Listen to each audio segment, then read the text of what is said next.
Good afternoon, everyone. Right from our studio, and today we're on with a new show, which is called "The Guardians of Legacies." Though it has been a bit of a rainy morning, and it's continuing to be a rainy afternoon as well. But today we have a very eminent guest, Vikram Sethi, who is an not just any art curator, but a very eminent personality. He is he's pioneered artistic collaboration and curation, and he's also a COVID warrior. And I mean, hats off to this man. He's helped so many people, even though he was battling COVID himself and cancer. So, I mean, very few people actually go out of their way to help people like that. He's had so many awards, so many awards. His entire journey has been it's been filled with strife, but he's always been there. So today, with no further ado, ladies and gentlemen, I present Vikram Sethi, and he will now tell you his story of his life. Welcome, Vikram, to the studio. Take it away. The show's yours. Good afternoon, Alex, and thanks for the opportunity of being here. I'm very happy to discuss how my journey began, and in brief, of course, and it's wonderful to share with the public and the people the experiences. So, where do you want me to start from?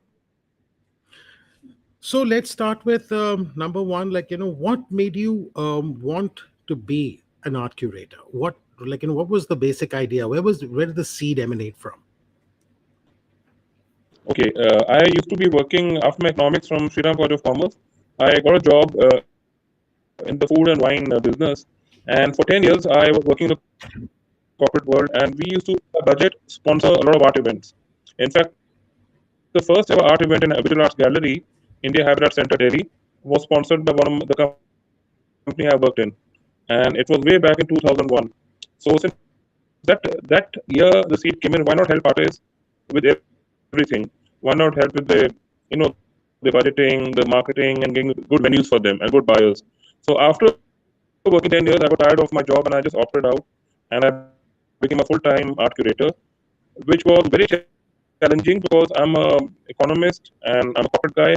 I'm not a trained curator, so I had to break the glass ceiling of being involved and to convince artists to work with me, and that I have a good knowledge of art. I learned over the years in my studies and travels and experiences.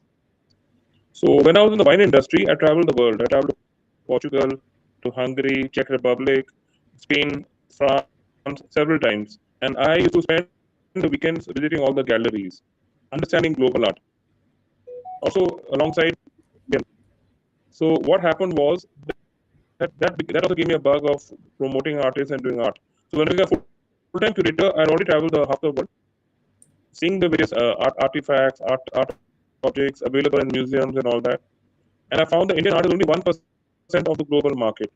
So my dream was to promote emerging artists, modern contemporary emerging artists to come into a mainstream. So the first challenge was to convince artists. Am I clear? Yeah. Sorry, I just had to ask you a quick question. How difficult has this journey been to collaborate with artists, convince them, and even then manage sales? And as we all know, artists are decently finicky when it comes to their work, and they'll keep pouncing on you, why isn't my work selling or whatever. So how do you handle all of this? I mean, you've been you've been graced with so many honors as well. So I mean, how do you meet up with these challenges? How to how does one go about this? So, like I said earlier, the first challenge was to get the artists to work with me. Second challenge was to get the right venue, and the third challenge was to get the right the beginning of the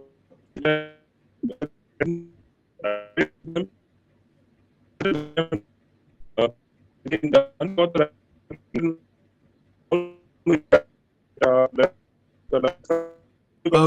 Vikram, there's so something. I think the audio is slightly. This thing. Can you repeat what he just said? I'm so sorry. I think the audio feed just went off for a second. three objective was to get the artist to work with you, Hmm. then get the right venue quality, and then get the right buyers based on the pricing. Right. So when I got the right artist, then automatically with the right pricing, I got buyers coming buying art. And my biggest break came first in when I got the 2015 award for best creator of the year, the Bharat Nirman Award, and that gave me a break to further with artists, and then it became like a reference point. I was one of the first few non-trained curators at national award.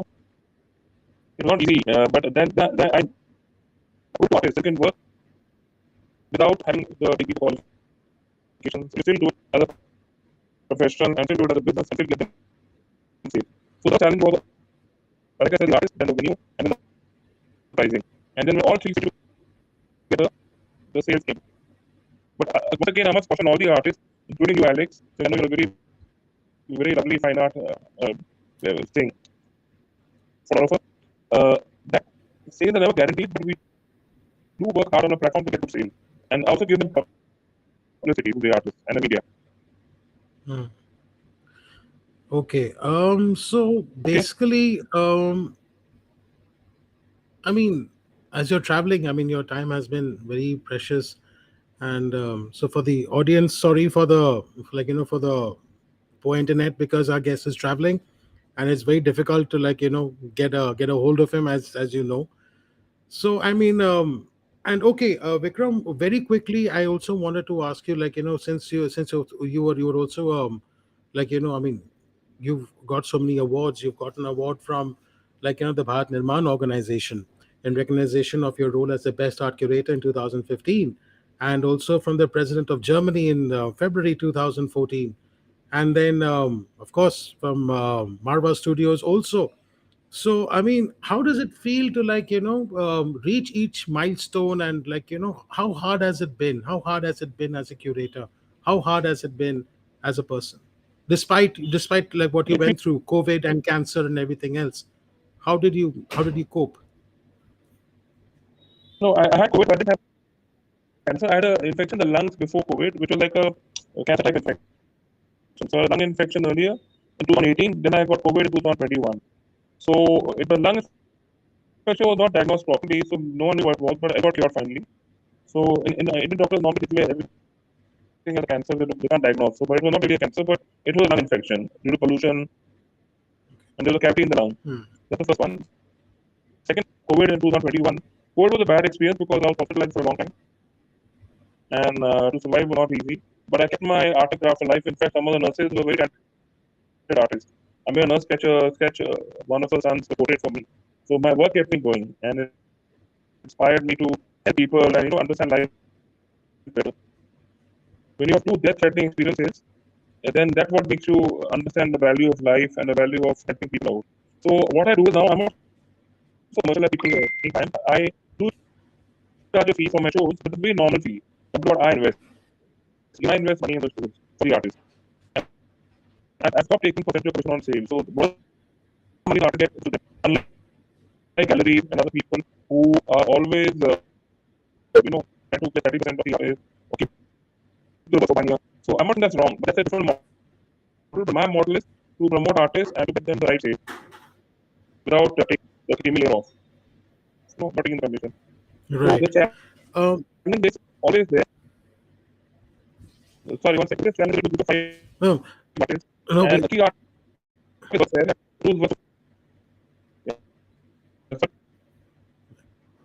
and listen, yeah. Sorry, Vikram, because I mean, I know you're traveling, so you have there's a slight internet thing. Okay. Again, I had to ask you, how has the artscape changed from when you started, and and now, to in the present day? How has this changed? Has the artscape changed? Has the philosophy of art changed? Has the outlook of people towards art changed? I mean, okay, I'd like to know more about that from you. art has changed a lot in the past 10 years and 15 years since I've been doing it. People are buying affordable art for their homes, offices, doctors, lawyers, and property real estate brokers, interior designers are buying a lot of art, even the emerging art, even unknown names.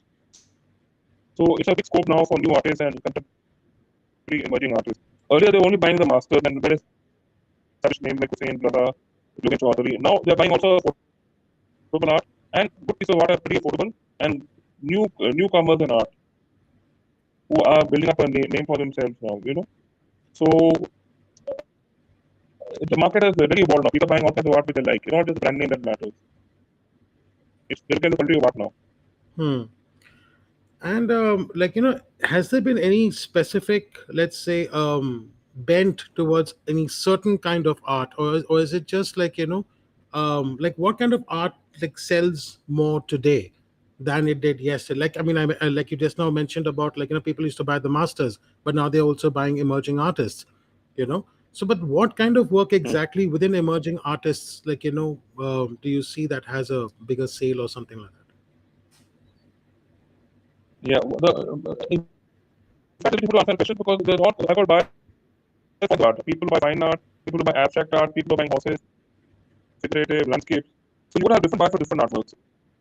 That's the only way all kinds of work can be sold.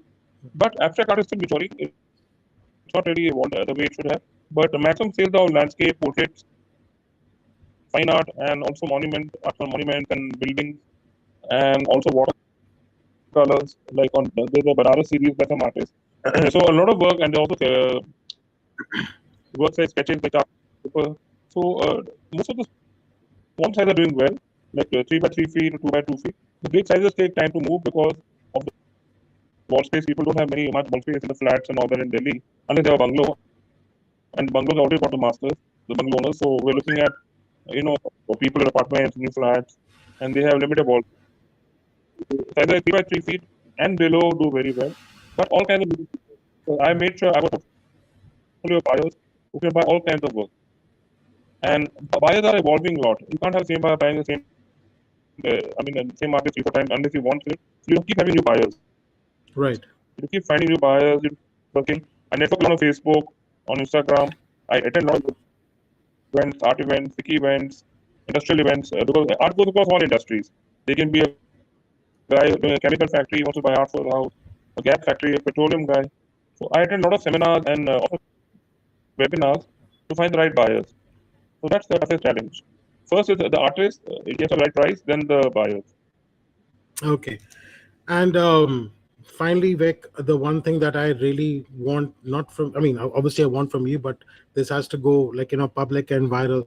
What is your message to young artists and young people like today? I mean, looking at you, since you've been through quite a bit, and you've also helped 400 laborers during the time of COVID. Yeah, Even though you were going through the same thing yourself. So, I mean, what would be your message to the young crowd today? Like people who just want to just want to give up because it didn't work the first time. So, what would be your advice to them, being a legend yourself?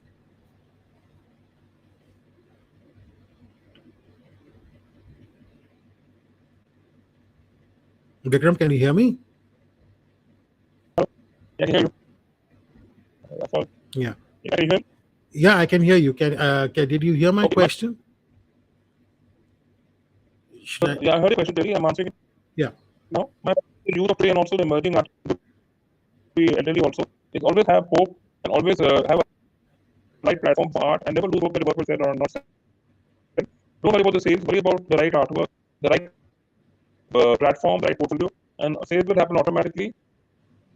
And also working with good people, a good team, a good gallery, a good hotel adds flavor to the work and can get you good sales. But always have be positive for all the youth of today and always be, aspiring to get good work sold into good homes and good houses.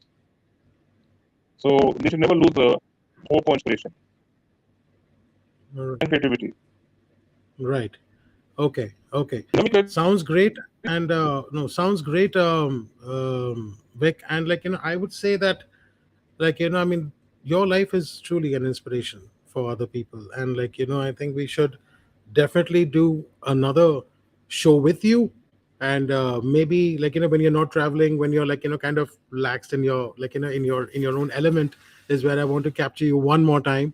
So thank you so much for this interview. Thank you so much for your precious time, Vic.